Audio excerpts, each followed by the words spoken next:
తర్వాత మనము fried onions వేయించుకోవాలి. ఫ్రైడ్ ఆనియన్స్ వేయించుకొని పక్కకు పెట్టుకోవాలి.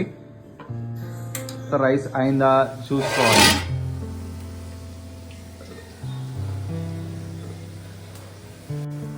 సో రైస్ అయినాక మనం గార్నిషింగ్ చేసుకోవాలి నీట్గా.